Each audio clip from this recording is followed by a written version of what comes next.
sons in one old longship in the bay. Their father gone and nothing left but sea. They drew the lots to choose who'd go which way, and what each one's inheritance would be. The eldest took the north and built a hall. The middle took the east and found a trade. The youngest took the west past every fall of water off the world's own final cascade. Three brothers split the compass into three and made the world as wide as it could be.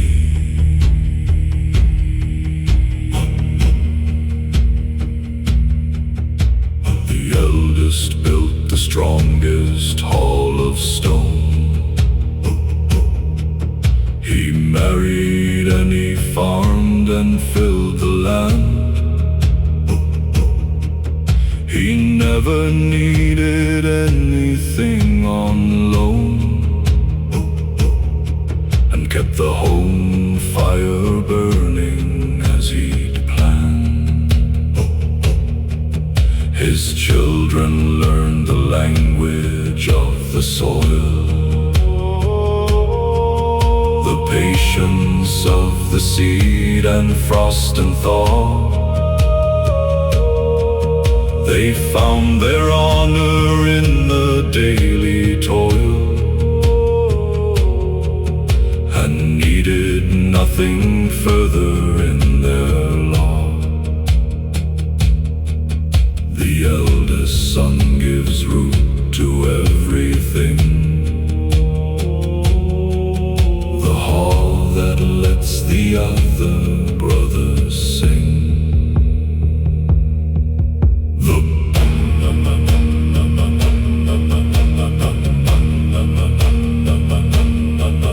The middle brother found the amber root. The eastern market's hungry for the north. He traded furs and walrus ivory out, and brought the silver pouring ever forth. He built a city at the river's bend, where north and east and south and west could meet, where strangers found a welcome without end, and commerce made the separate nations greet. The middle brother builds the meeting place, where every different world can find its grace. The youngest sailed until he found the land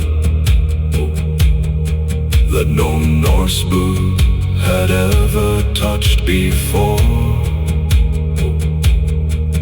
He planted his carved post on virgin sand, and looked back east toward everything in store. He built no hall, he planted no firm root. He mapped the coast and sailed the rivers through. He found the limits of the world's pursuit, and marked them for the ones who'd come anew. The youngest brother finds the farthest shore, and leaves it open for all those in store. The three old brothers met at 45. back at the harbor where the lots were drawn. All three astonished still to be alive. All three transformed from who they'd been that dawn. They did not know each other anymore, but found beneath the strangeness something same. The shape of their old father in the core, the same blood carrying a different name. The three who split the world apart at last come home to find the world is not that vast.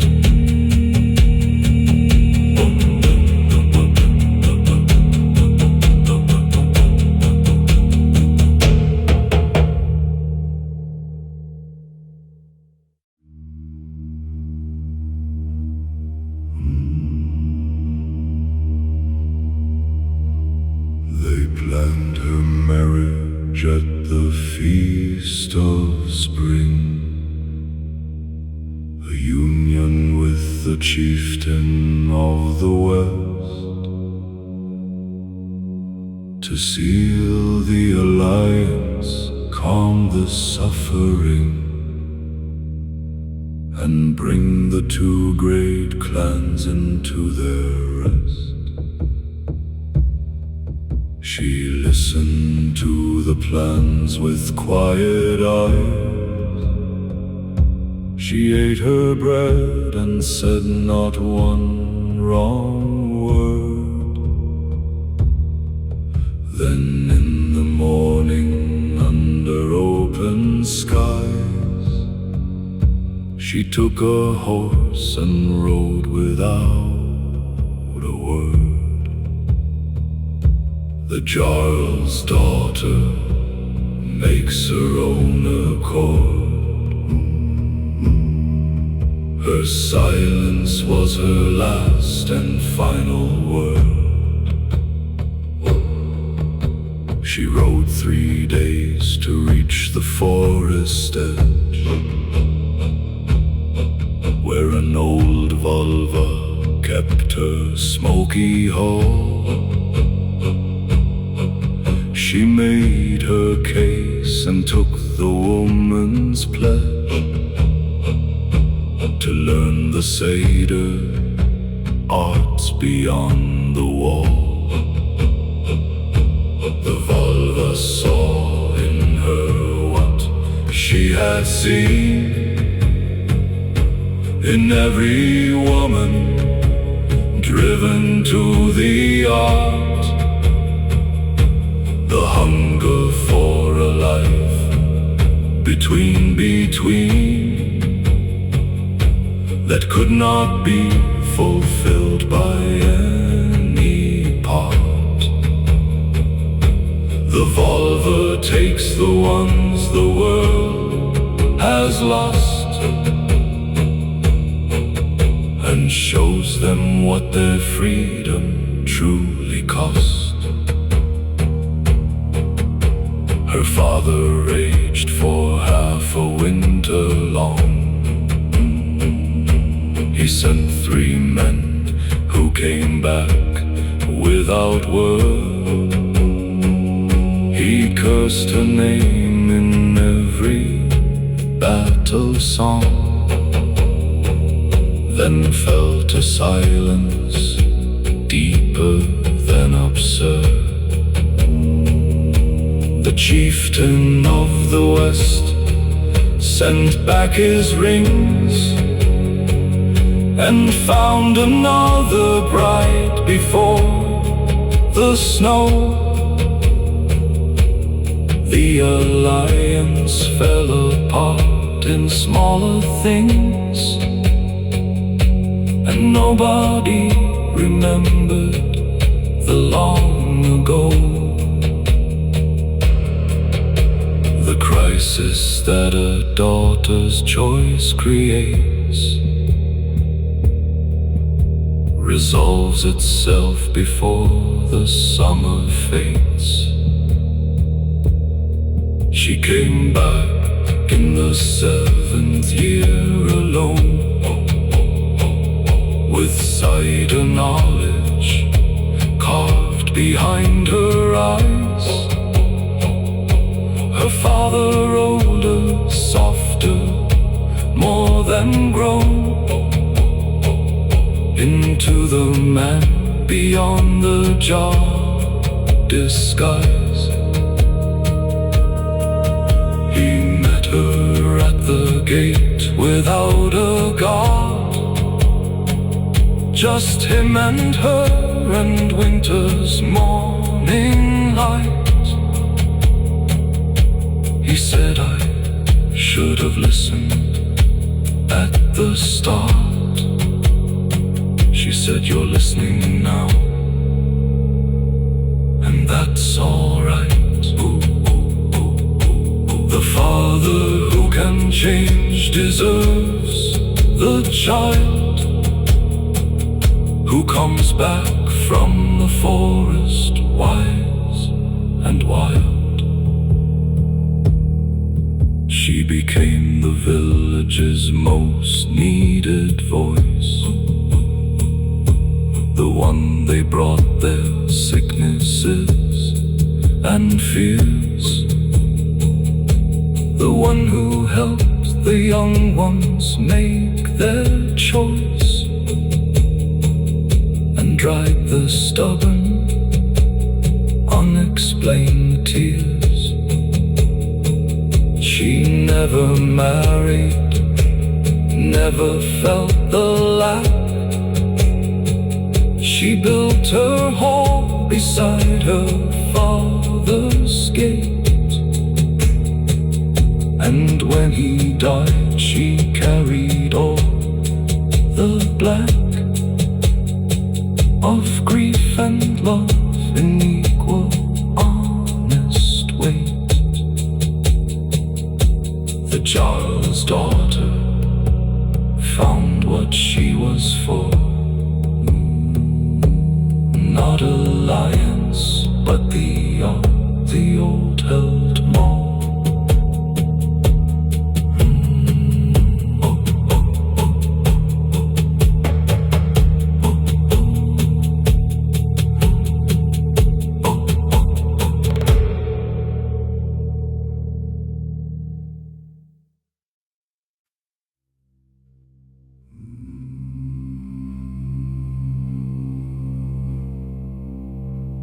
Before the compass found its siren north, we steered by what the sky had always given. The Great Bear wheeling slowly back and forth, the axis point by which the stars were driven. The pole star at the bear's tail held its ground, while every other star around it turned. The one fixed point in all the sky we found, the constant light for which the sailor yearned. The Great Bear guards the north for those who sail,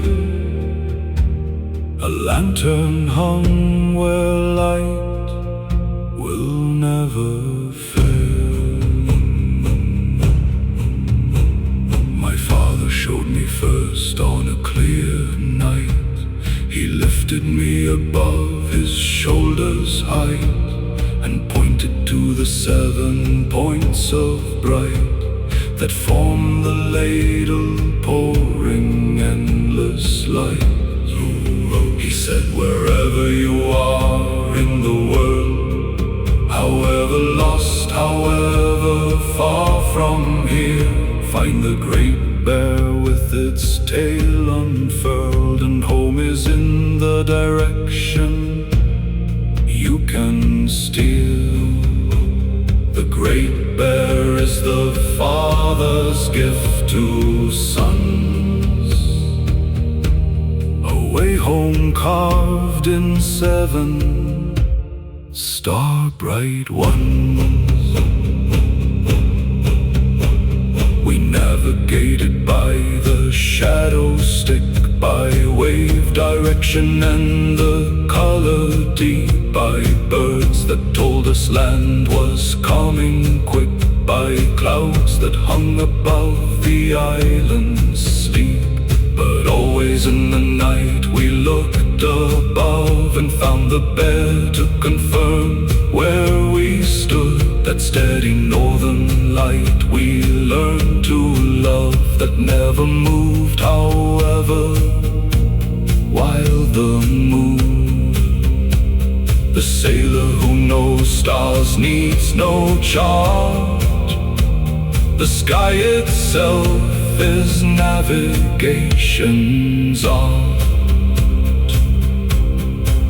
The barren sky is also barren myth. The woman turned to stars by jealous gods. She circles heaven like a living pith, a mother watching through eternal odds. Her son is near her, smaller bear beside. They circle round the North Star through the age. Together in the sky they wheel and ride, a family frozen on a starlit page.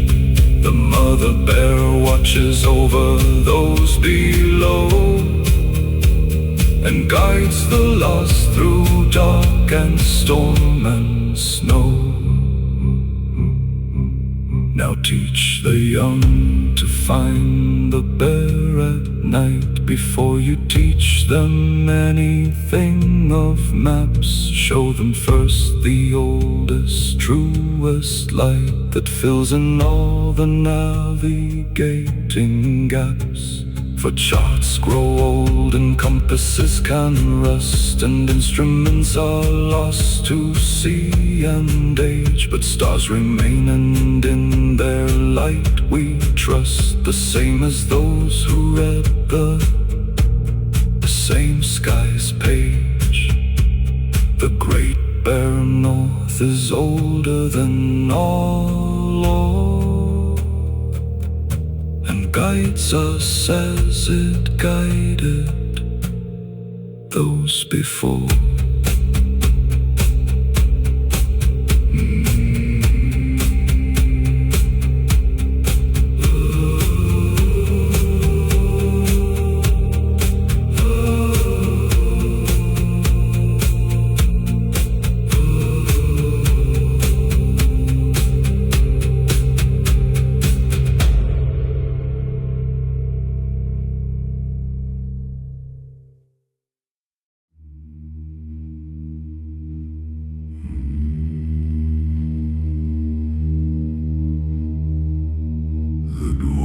Made Frey a golden boar to ride. Its bristles shone like sunlight through the dark. It ran so fast no shadow could reside between its hooves and anything it sparked. Gullen, bursty, golden bristled one, who could outrun the horse and ship and wind, whose golden glow replaced the absent sun and lit the winter world from end to end. Frey's golden boar outshines the longest night. Its bristles are the winter solstice light. At Yule we carved the bow from oak and pine. We placed it on the table as the sign of Frey's promise that the sun would shine again beyond the winter's frozen shrine. We swore our oaths upon the boar's carved snout, the promises we'd keep through coming year. The feuds we'd end, the grudges we'd toss out, the loves we'd honor without doubt or fear. The Yule boar holds the oaths of every heart, a golden witness to the new year's start. Frey himself is all the warmth we need, the god of sun and rain and growing grain, who gives the field its willingness to seed and brings the spring back after winter's pain. He gave away his magic sword for love, and armed with only antler for the end, he faces searcher when skies fall from above, with nothing but the courage he can spend. Frey loses his sword for love's own sake, and fights the last great battle for love's wake. The boar hunt was the autumn's greatest feast. We drove the great ones from the forest floor. We honored what we took, man joined a beast in the oldest partnership of gore. The boar was Frey made physical and real, a walking golden promise in the wood. To take it was to take part in the deal between the world that lives and flesh and blood.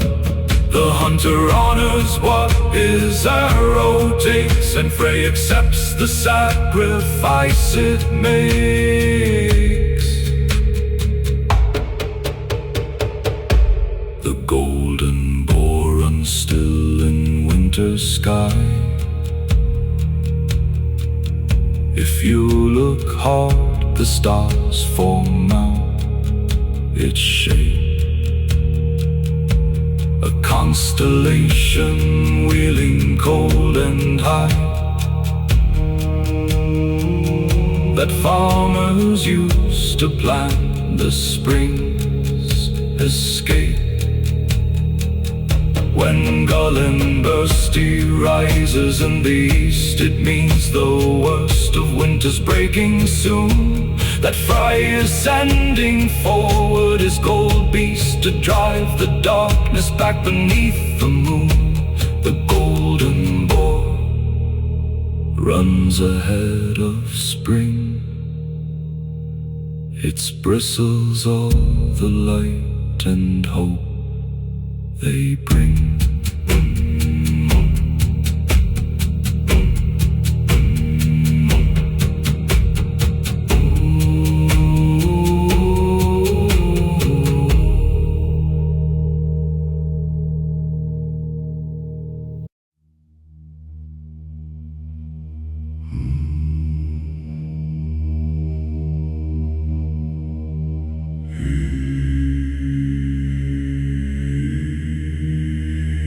Kept the sagas in a chest of oak, each scroll of vellum wrapped in oilskin tight, each story sealed against the smoke and soak, against the water and the winter night.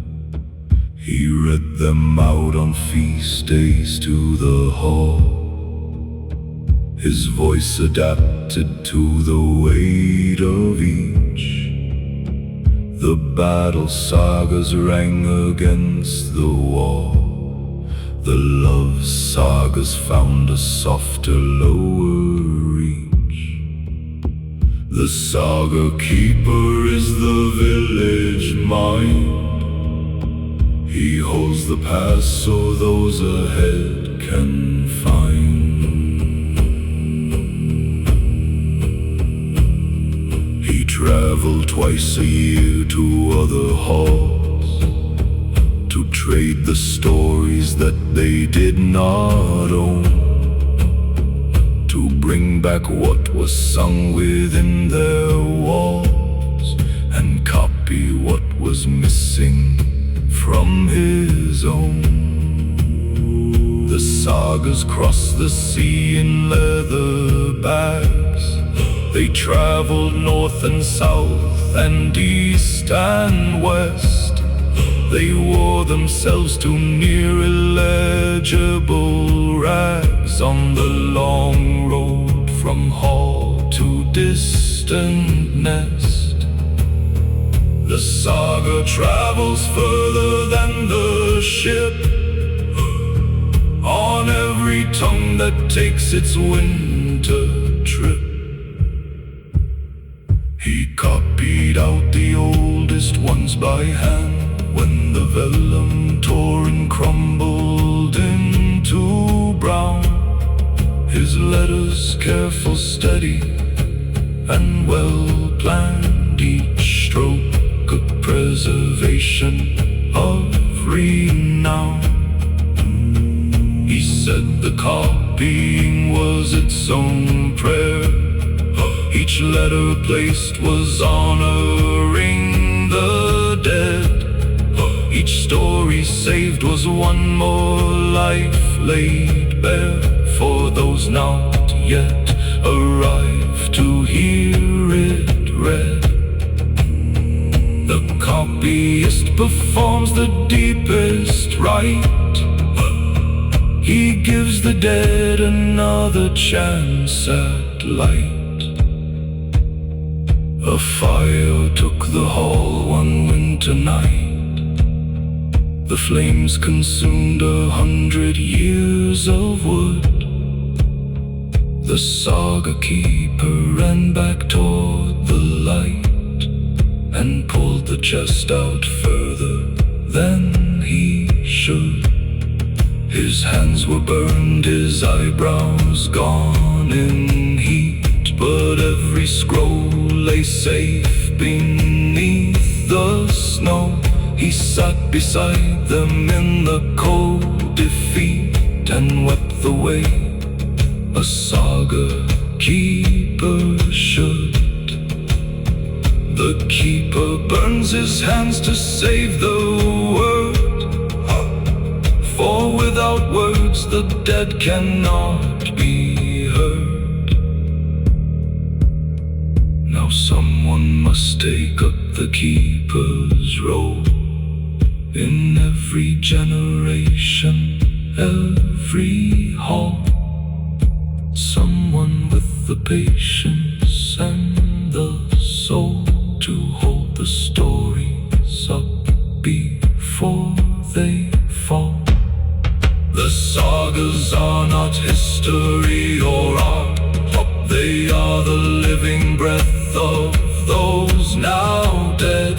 They are the Viking heartbeat and the heart, the only resurrection of the dead. Keep the saga burning in your voice and give the lost another living choice.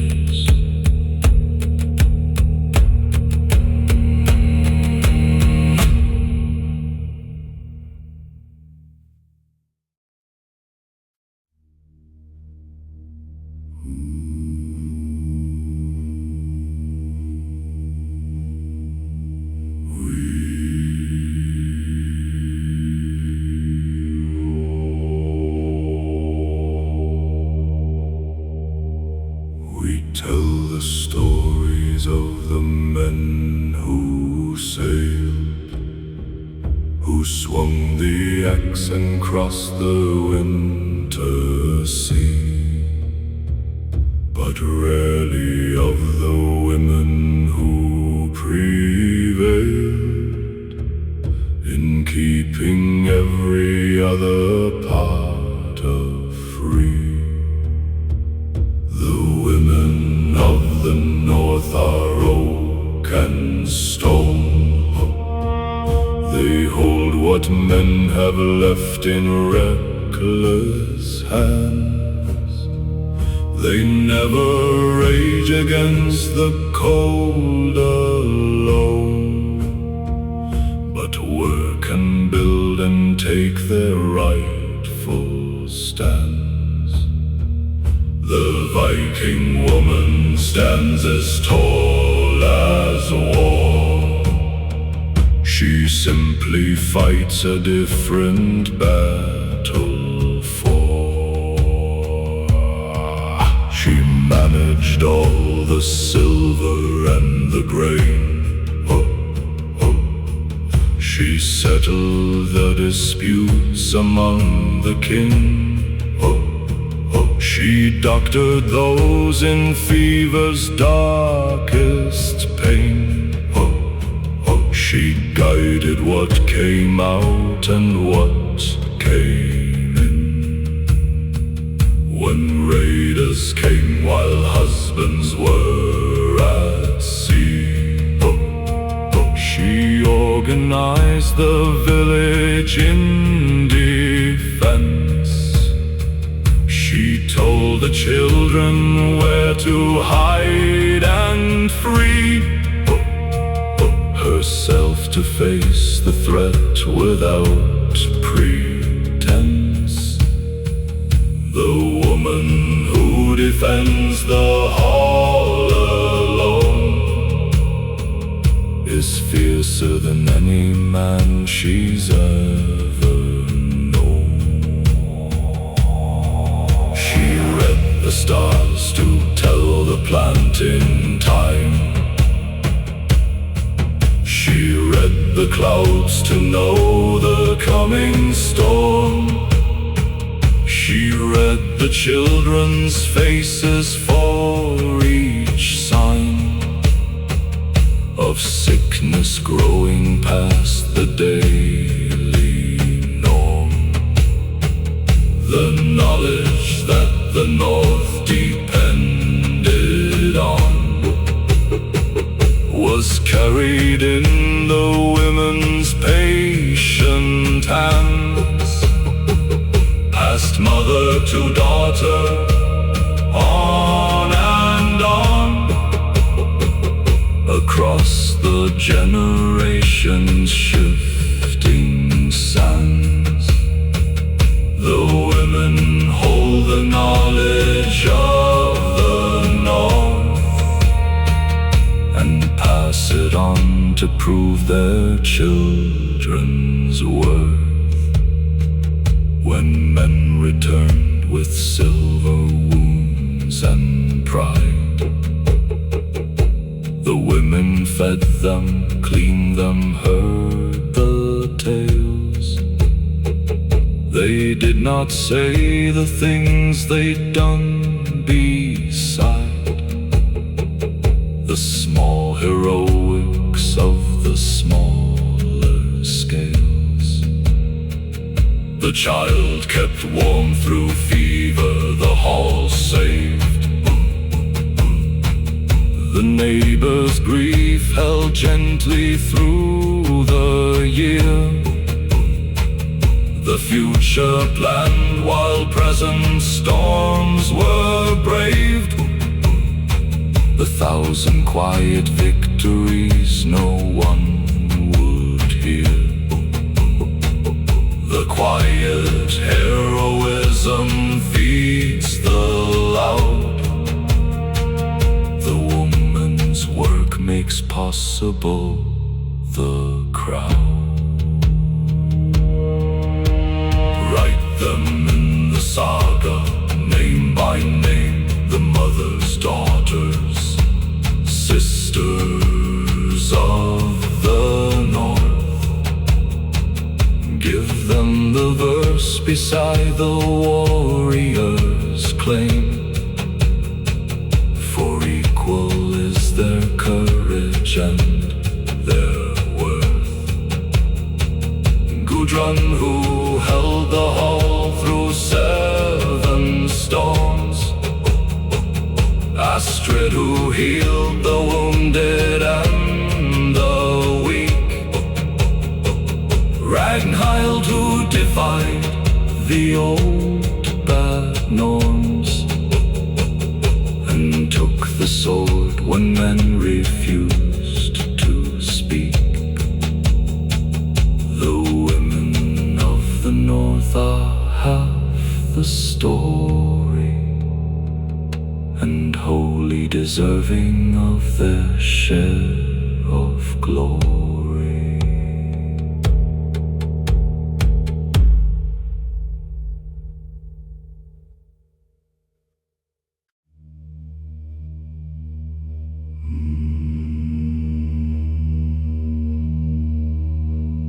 The eldest took the hall, the herd, the land.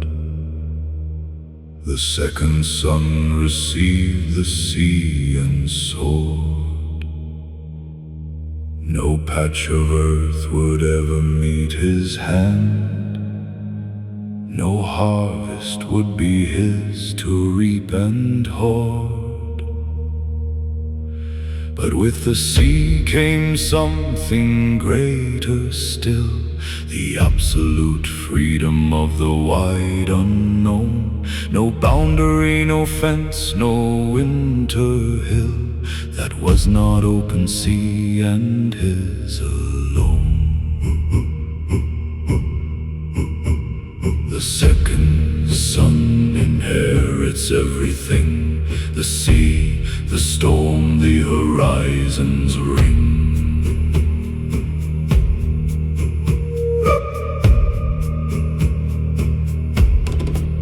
He was the one who built the finest ship, who learned the stars more desperately than most, who needed every skill of every trip, because he had no safety, hearth or coast. He pushed his crew beyond the charted ways. He took the risks the firstborn never took. He filled the blank and empty ocean's days with everything his brother never shook.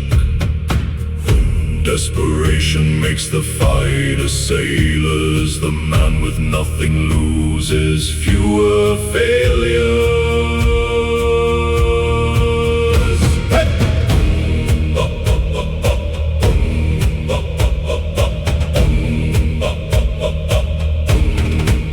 He found the lands that no map named before. He planted flags on shores no Norse had seen. He traded where no Viking went before, and carved his name across the places clean. His elder brother kept the same old land, the same old hall with same old smoke and stone, while he reshaped the world with open hand and made the whole wide ocean his to own.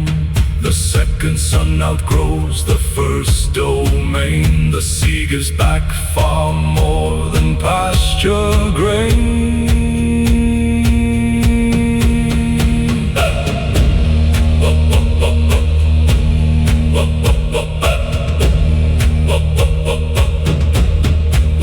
In his old age he built a hall at last, not on the land he'd lost to older blood, but on a cliff above the sea's wide mast, where he could hear the tide against the mud. His children born from 3 different shores, his grandchildren of colors never named. He watched them grow and opened all his doors, and never for a single moment shamed. The second sun builds larger than the first, for he who starts with nothing has the thirst. So if the world has given you no ground, no hall, no herd, no guaranteed estate, know that in the empty there is found the only place that truly can be great. The firstborn has the safety and the walls, but you have the necessity to move. The sea is yours through every rise and falls, and everything you earn is yours to prove. The second son becomes what he must be, a man made whole by storm and open sea.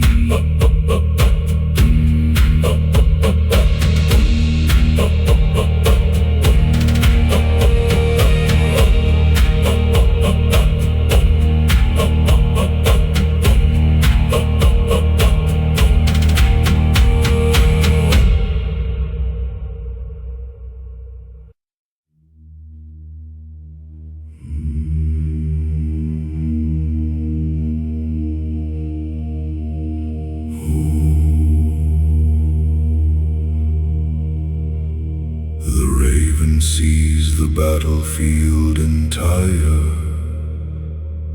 from heights no human warrior can claim. It sees who falls and who will feed the fire before the first sword stroke has even came. We learn to look for ravens overhead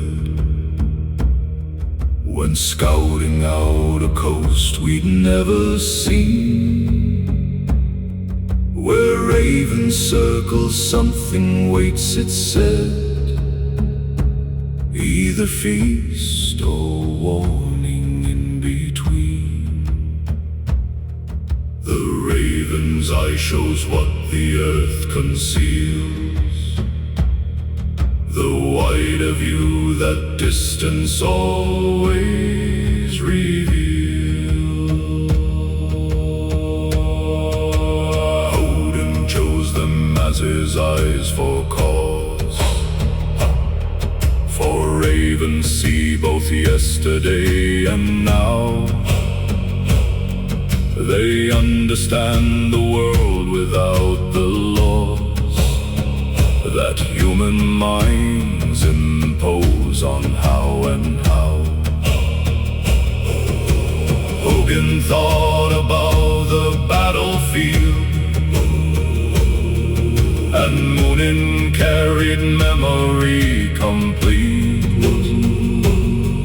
Together they became the perfect shield of information at the All-Father's feet. Thought and memory together make the sage. The raven teaches wisdom of the age.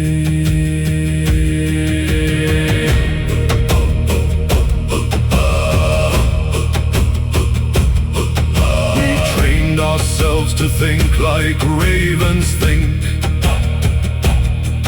to see the battle from the air above, to follow every chain and every link, from cause to outcome in the push and shove. The Jarl who climbs the hill before the fight, to see the land from Raven's point of view, understands the morning battle's light before his men have any clue. The raven Raven's eye is strategy itself. The view from height is worth all battles well.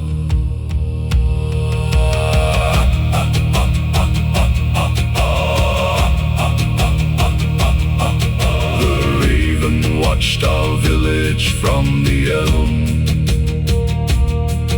for 17 years without a break or miss.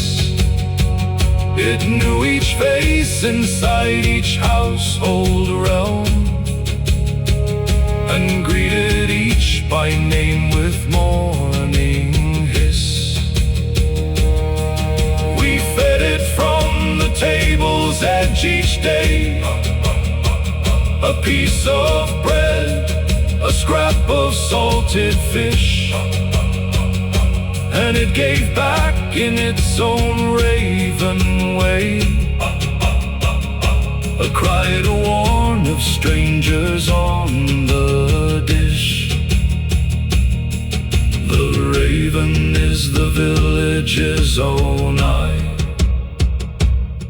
that watches from the elm against the sky. When you are lost inside the close and small, when every tree looks exactly like the next, when you cannot find the pattern in the sprawl, when you are tangled in the thickets vexed, climb the tallest thing that you can find, and take the raven's view above the ground. Let the wider landscape clear your mind, and show you what below could not be found. The raven's eye is always looking down from above the battlefield, above the town.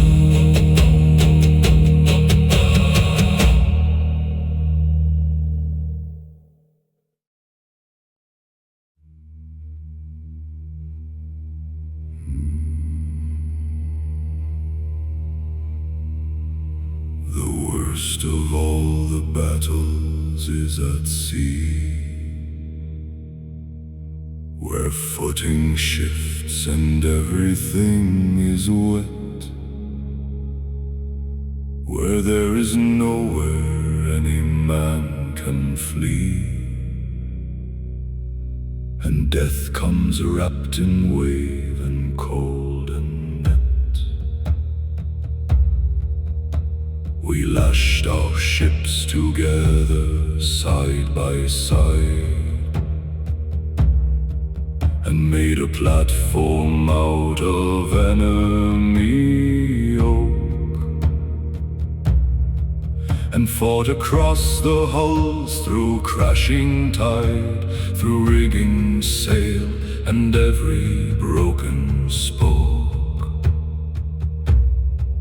The sea battle is the purest test of all, for there is nowhere left to stand or fall.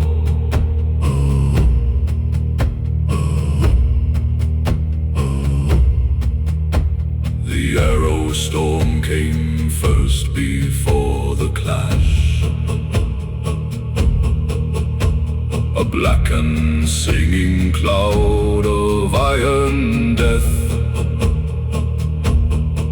We raised our shields and heard the woody crash of shafts above us, close enough to breathe. Then came the grappling hooks to drag us near. The ropes pulled tight and ships ground hull to hull.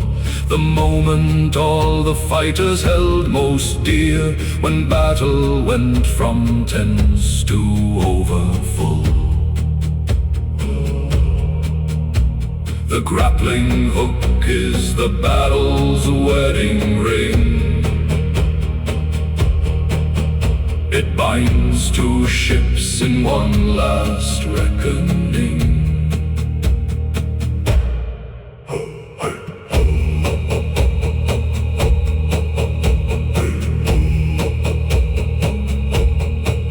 I fought a man across a broken mast. We balanced on the timber, wet and round.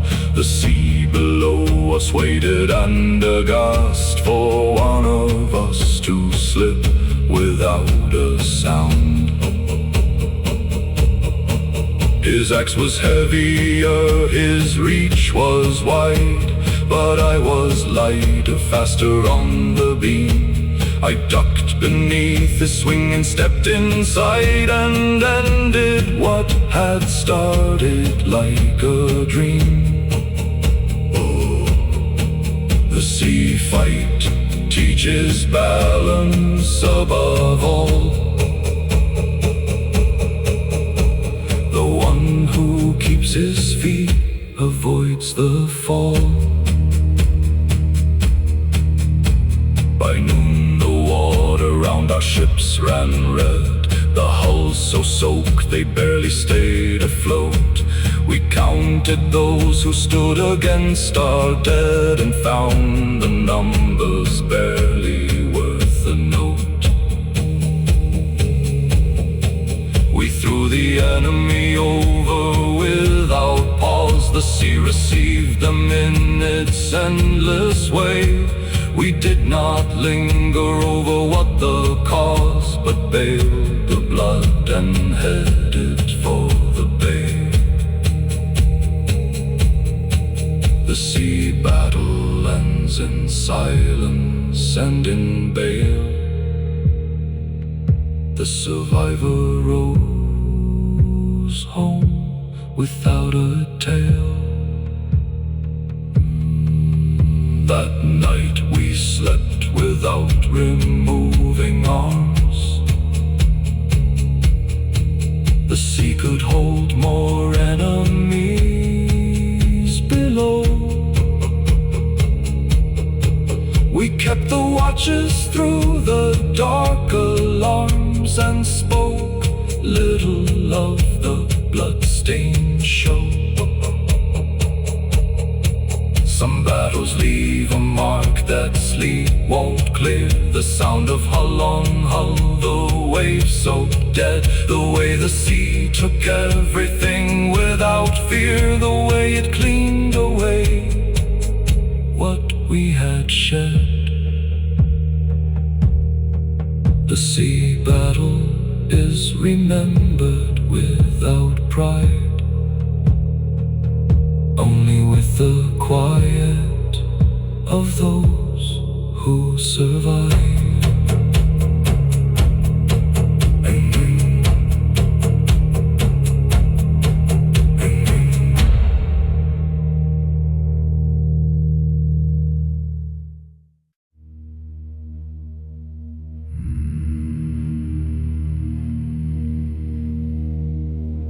We dropped it in the harbor mouth at night.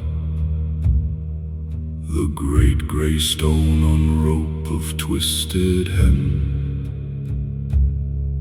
It caught the seabird in the darkness right,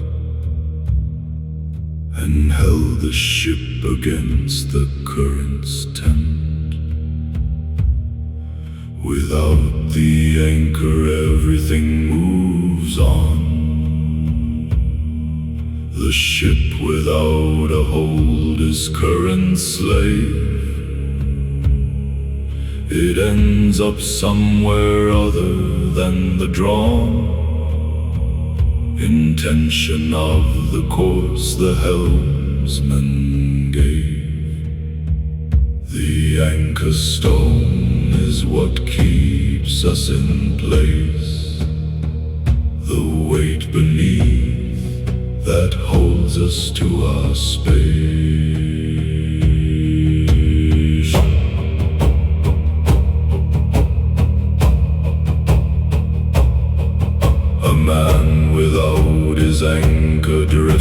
same. From harbor into harbor lost his course. He cannot hold his direction or his name against the current's unrelenting force. His anchor is the people that he loves, the promises he made and chose to keep, the values underneath the surface shards, the things he holds to in the restless sleep. The anchor is the weight we choose to bear, the heaviness that keeps us somewhere there. Too heavy an anchor and the ship can sail. The man too rooted never sees the tide he holds so tight the ropes begin to flail, and everything he feared to lose has died. The balance is the art that none can teach, to hold enough to know your harbor well, but keep the anchor short enough to reach the deeper water where the brave ones dwell. Anchor deep enough to hold but not to bind. The chain that's right is hard and long to find.